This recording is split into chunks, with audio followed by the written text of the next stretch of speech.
Director General Tim Davie and BBC News Chief Executive Deborah Turness have both resigned after a leaked dossier. Associate Editor for the UK Telegraph, Rayner, broke that explosive story, and I spoke with him earlier.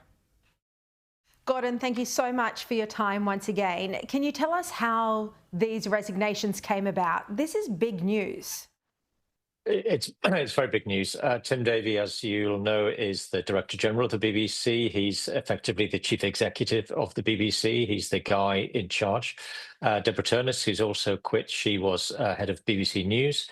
So these are two of the absolute top people at the BBC. And it's come after a whole week of reporting by us at the Telegraph of BBC bias, stories about, as you will remember, Donald Trump, the speech that he made on the day of the Capitol riots. That speech was doctored by a Panorama documentary.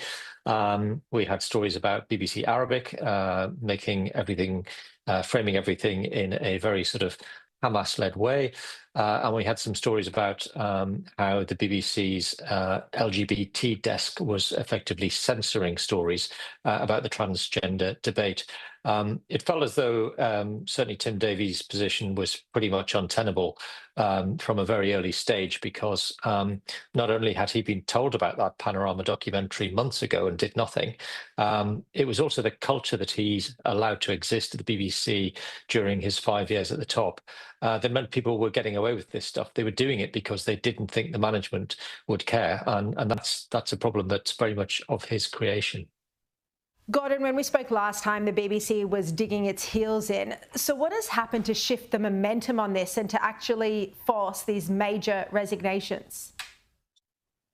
So I think that there was quite a sort of cynical response by the people at the top of the BBC to our reporting. I think they had very much hoped that it would just go away if they ignored it. They spent a whole week saying absolutely nothing at all.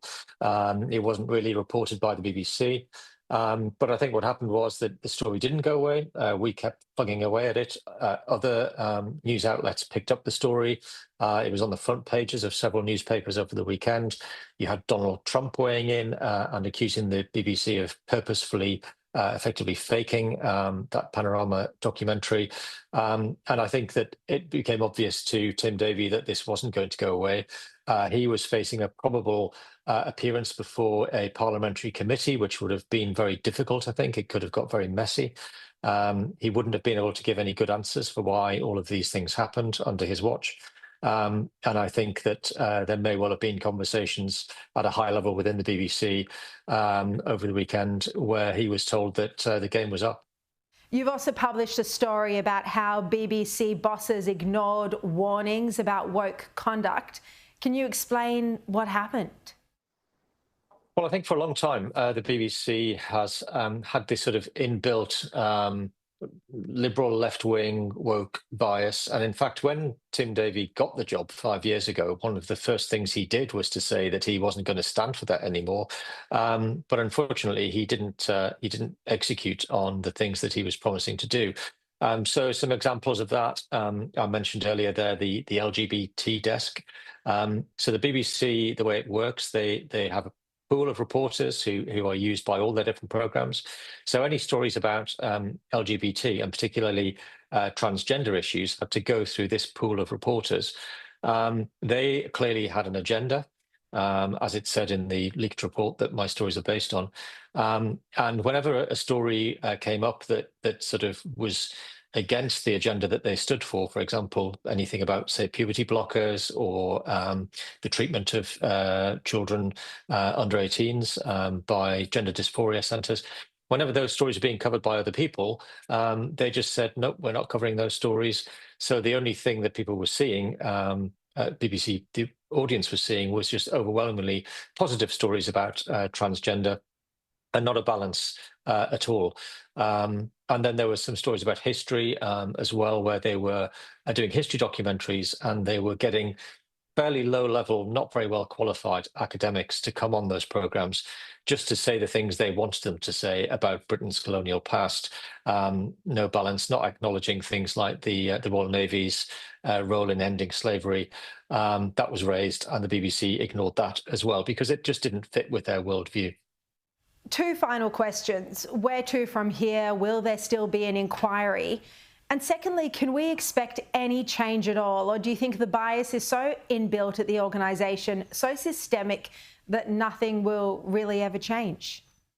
Well, I mean, that is the question that the BBC has to answer from here on in, isn't it?